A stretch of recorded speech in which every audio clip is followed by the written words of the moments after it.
Dizia muito obrigado a todos e a todas e desde já a vossa clemência por ter cansado o vosso ouvido com tanta informação. Espero não responder a perguntas que ninguém me colocou e muito menos tentar ensinar coisas que a Igreja nunca ensinou.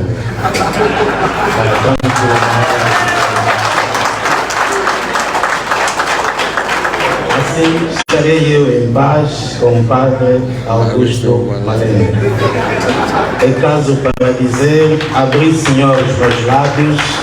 e a minha boca anunciará a sua glória. Senhor Padre, esteja a descansar. Excelência Reverendíssima Dom Antônio Lungueto Pedro Bengue, Bispo Auxiliar de Luanda e Administrador Apostólico de Angola e São Tomé. Reverendo Padre Augusto Malengue, Diretor dos Estudos do Seminário Maior Arquidiocesano de Luanda. Reverendo Padre Cafumadala, muito digno Vice-Reitor do Seminário Maior Arquidiocesano de Luanda. Reverendos Padres, diletos consagrados e consagradas aqui presentes, benquistos seminaristas dos cursos de Filosofia e Teologia, respectivamente,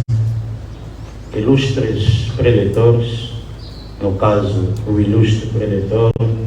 o Dr. Joaquim Escova, prezados convidados, minhas senhoras e meus senhores. Foi com elevada honra e profunda satisfação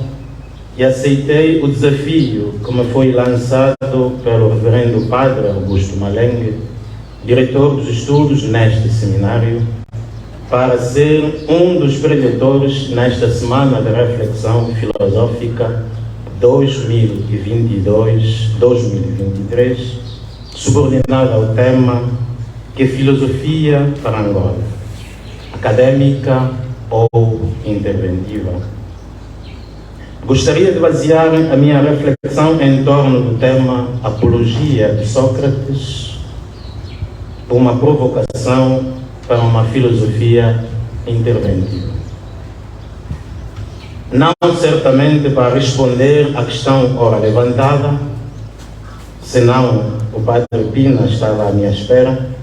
mas para formular outras tantas e deixar que cada um dos presentes ouse pensar, parafraseando o sapere aude de Immanuel Kant e da sua hermenêutica crítica, isto é, de cada um dos presentes, tire as devidas ilações. No seu artigo intitulado La République des Philosophes, ou le paradoxe de l'engagement, ou seja, a República de Filósofos ou o paradoxo do engajamento, o professor Okolo Okonda, filósofo congolês, recorre à história da filosofia para mostrar que desde as suas origens a filosofia esteve sempre ligada à política e foi sempre interventiva. Na sua reflexão, Okolo Okonda dá conta de que a escola de Pitágoras, por exemplo, era muito interventiva e os seus filósofos jogavam um papel fundamental na vida dos atenienses, em particular, e dos gregos em geral, tanto no plano científico, religioso, moral, quanto no plano político. E o corolário mais eloquente deste engajamento da filosofia na esfera política, diz o filósofo congolês, eram os múltiplos exílios e as inúmeras perseguições políticas e sociais de que eram vítimas os filósofos das distintas escolas da antiguidade grega. De facto, a apologia de Sócrates que tomamos aqui como provocação para problematizar a tendência do itinerário filosófico em Angola, um itinerário que reputamos mais histórico-acadêmico do que prático interventivo, não constitui um caso insólito em termos de relatos sobre o incômodo que os filósofos antigos causavam a classes hegemônicas das suas respectivas cidades. E permita-me abrir parênteses para questionar se o exílio do cardeal Dom Alexandre do Nascimento e a dimensão política de Mário Coelho Pinto de Andrade, filósofo, ensaísta e ativista político angolano, não terão sido casos emblemáticos desta perspectiva interventiva da filosofia em Angola? E de regresso à antiguidade grega, assumimos que a condenação e a morte de Sócrates em Atenas, a venda de Platão como escravo por Dionísio I e a sua posterior prisão ordenada por Dionísio II em Siracusa, o exílio e a morte trágica de Aristóteles na ilha europeia, etc., parecem-nos constituir um conjunto de episódios que elucidam claramente a responsabilidade política da filosofia e o preço da vocação e missão do filósofo numa polis moralmente depravada, onde a mentira torna-se verdade e a verdade torna-se mentira, numa polis politicamente subversiva, onde o idiota e o demagogo assumem-se como políticos e patriotas, enquanto o político autêntico, à maneira do filósofo, é conotado de antipatriota e inimigo da paz. Enfim, numa polis juridicamente alienada, onde o poder político sobrepõe, e não poucas vezes, o poder judicial, e as injustiças sobrepõem a justiça. Que filosofia para Angola, acadêmica ou interventiva? E permitam-me, antes de avançar, sublinhar aqui que quando nós falamos de idiota, não estamos a falar de estúpido, muito longe daí. O idiota do grego significa quem cuida do seu próprio negócio, quem se preocupa consigo mesmo, em oposição ao conceito de político, que significa aquele cujos interesses se voltam para a comunidade, quem se preocupa pela comunidade. A título de bibliografia, Mário Sérgio Cortella, cujo título é Política para não ser idiota. Este cenário caracteriza perfeitamente o ambiente sociopolítico de Éfeso, uma antiga colônia da Grécia, hoje cidade da Turquia, refletido nos fragmentos de Heráclito, que mostram de maneira inequívoca não só o engajamento político de Heráclito na sua cidade, mas também as suas inúmeras decisões e denúncias sobre os desvios políticos e sociais que ocorriam naquela cidade.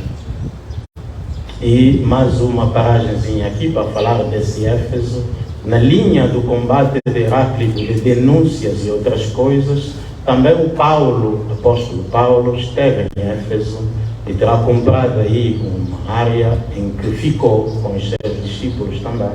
E quando começou as denúncias, sobretudo contra Deus, Diana, ou Artemis, foi também expulso e quase que cilindrado em Éfeso. O mesmo aconteceu com João, e sabemos que a Maria, mãe de Nosso Senhor Jesus Cristo, esteve em Éfeso, e tanto provavelmente creio, porque sabemos todos que do alto da cruz Cristo terá dito: eis o teu filho, e olhando para o discípulo disse: eis a tua mãe. Portanto, se João foi logo a seguir a Éfeso, então esteve, obviamente, com Maria antes de se refugiar para a ilha de Patmos, que também foi por conta dessas críticas de João. Portanto, entendo eu que a missão do filósofo é muito semelhante à missão do profeta numa sociedade.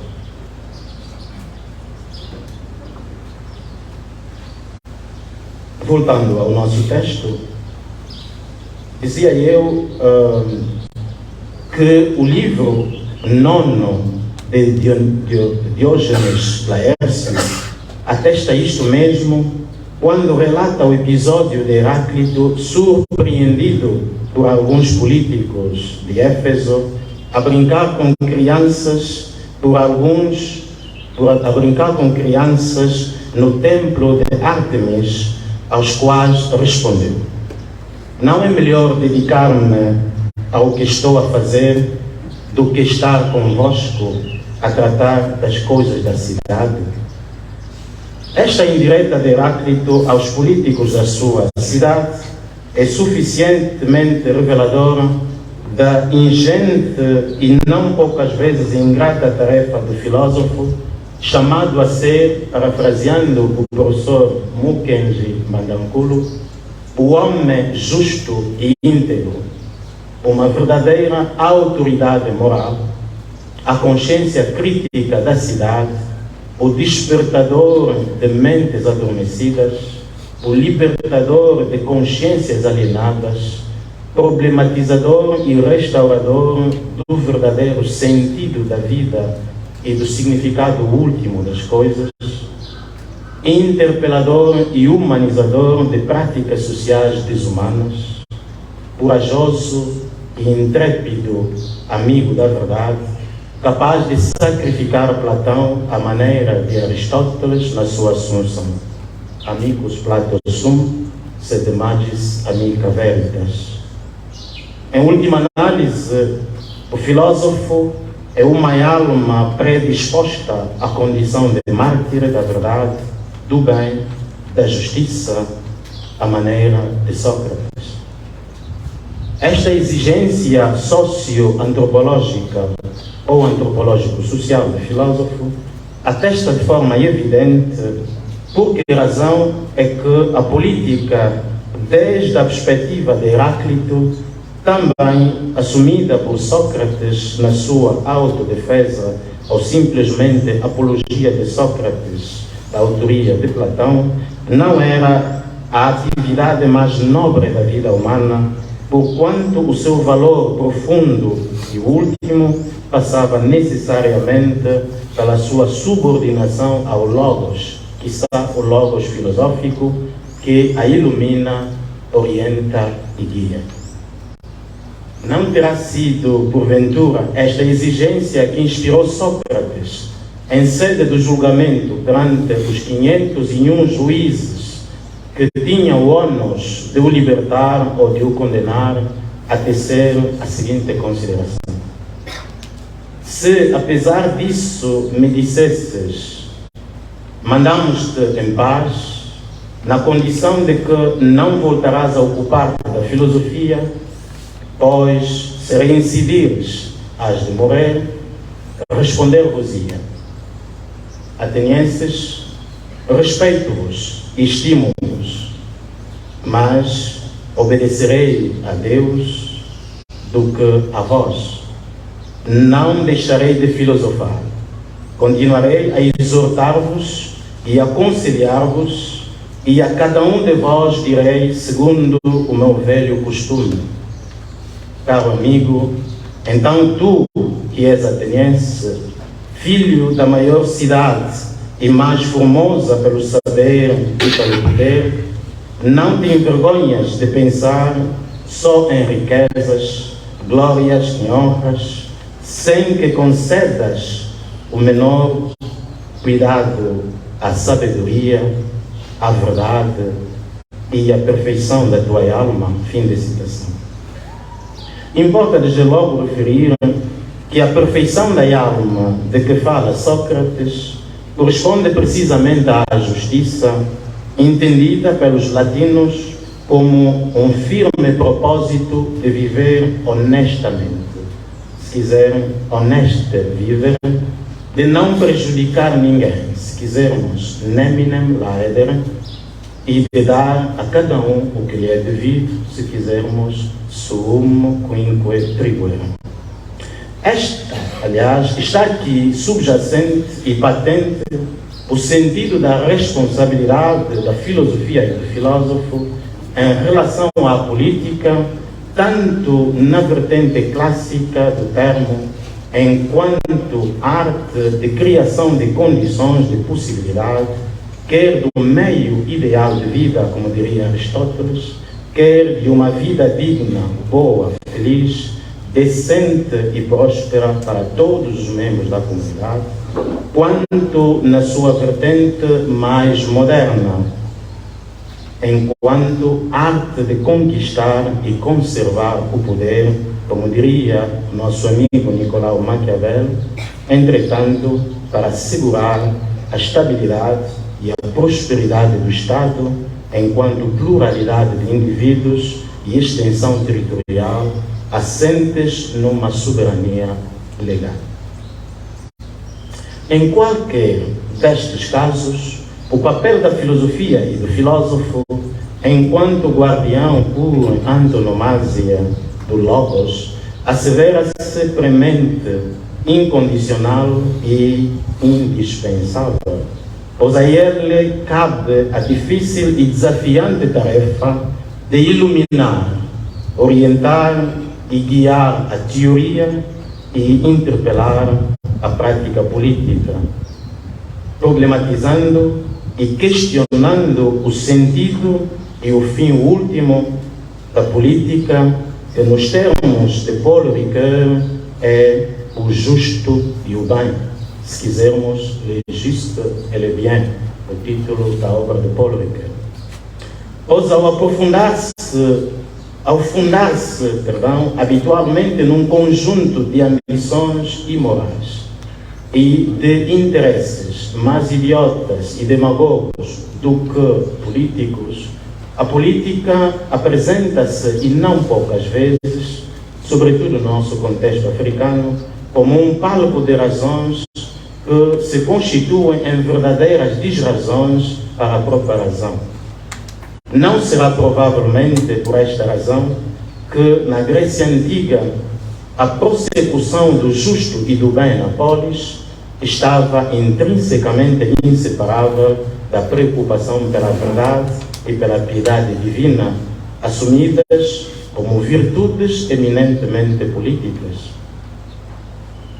Esta espécie de quadrado de virtudes, emprestando o termo a Aristóteles, ou de princípios estruturantes da vida política,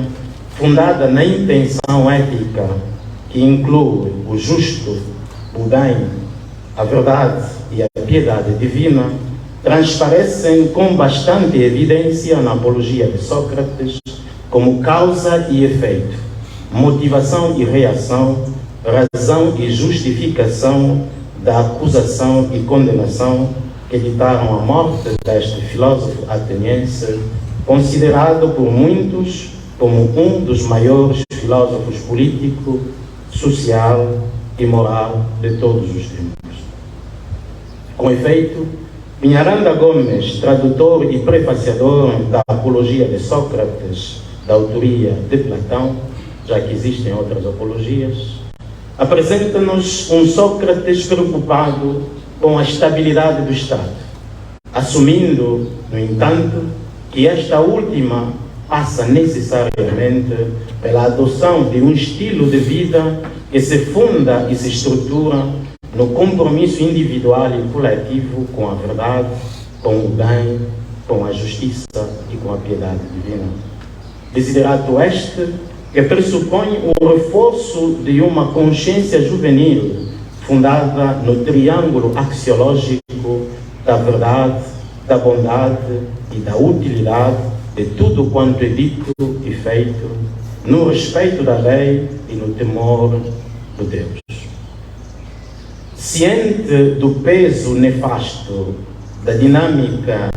da retórica dos sofistas e da demagogia dos políticos do seu tempo, Sócrates adotou uma filosofia interventiva que fez dele um verdadeiro giróvago e um maieuta que rompe as ruas e os bairros de Atenas para mostrar aos jovens, aos poetas, aos sofistas e aos políticos que a política é, antes de mais, um compromisso sério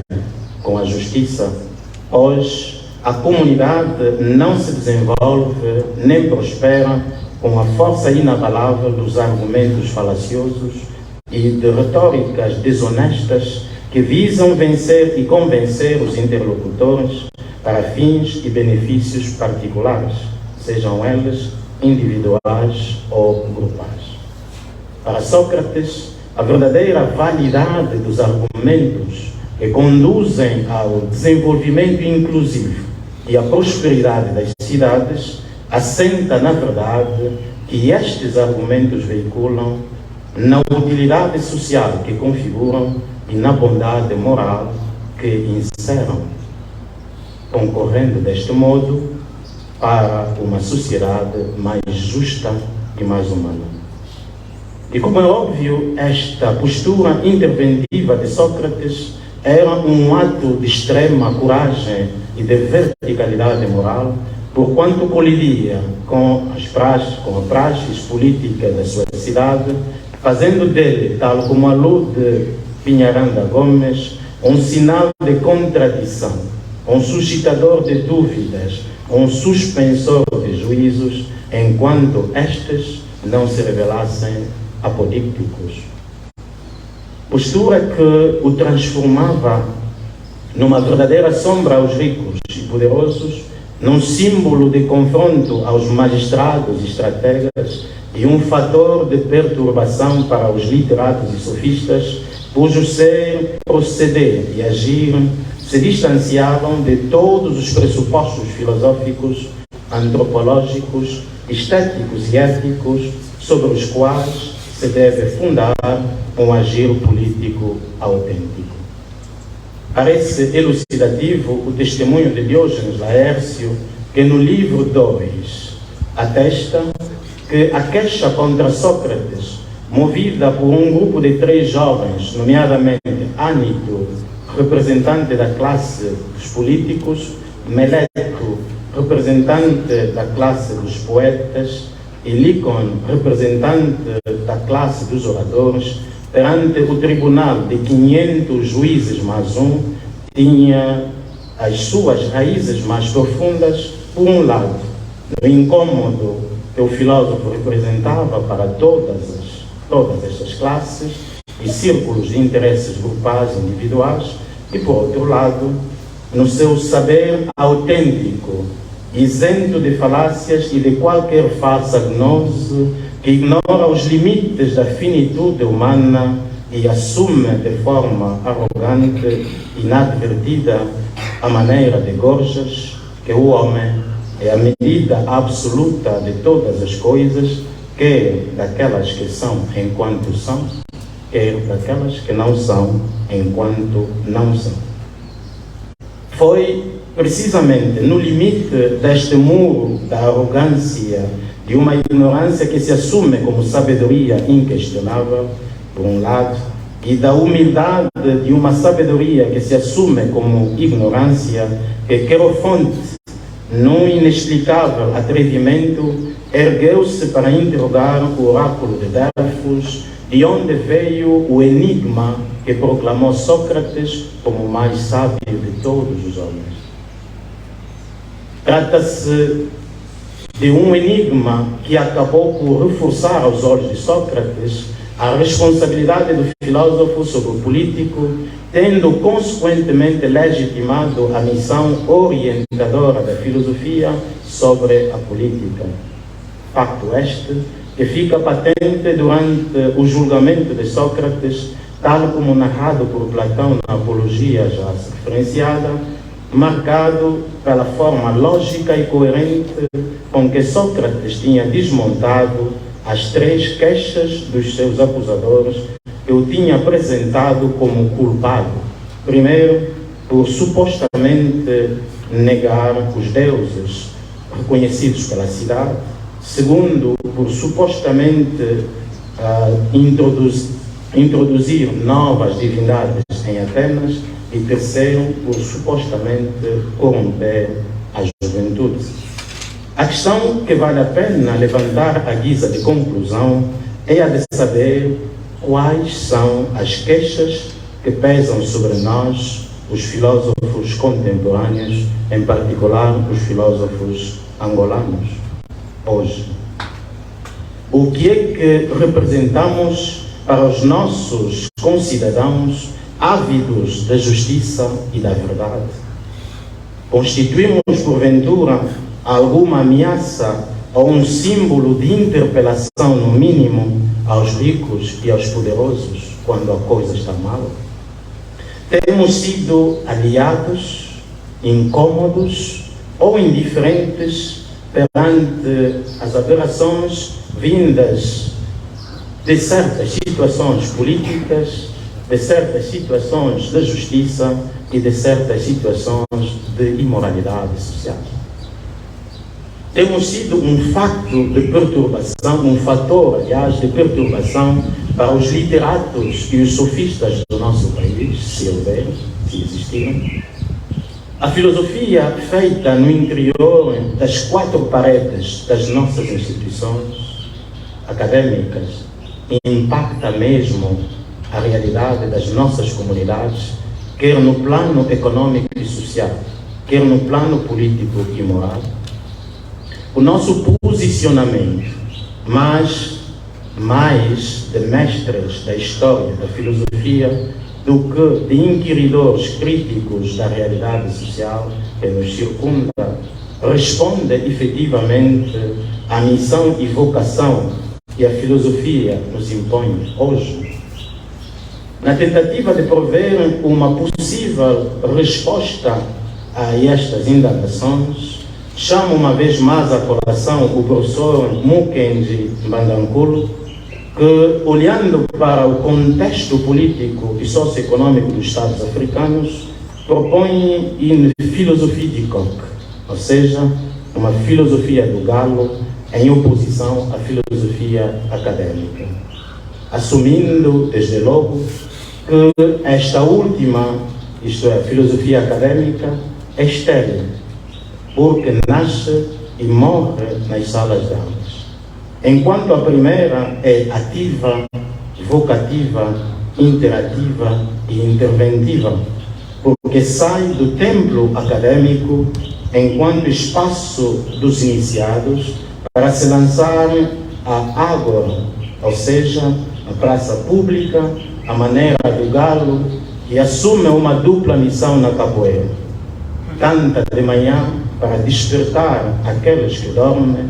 e durante o dia fecunda as galinhas para assegurar a continuidade da espécie. Esta metáfora, que configura a segunda missão do galo na capoeira, confunde-se precisamente com a maiética de Sócrates, que consiste em ajudar os cidadãos em geral e os jovens em particular a darem, com auxílio da sua própria inteligência e razão, o parto da verdade em gestação dentro de si,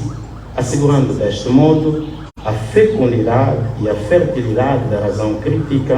como peculiaridade da espécie humana e garantia do desenvolvimento de qualquer Estado. Tenho dito e muito obrigado.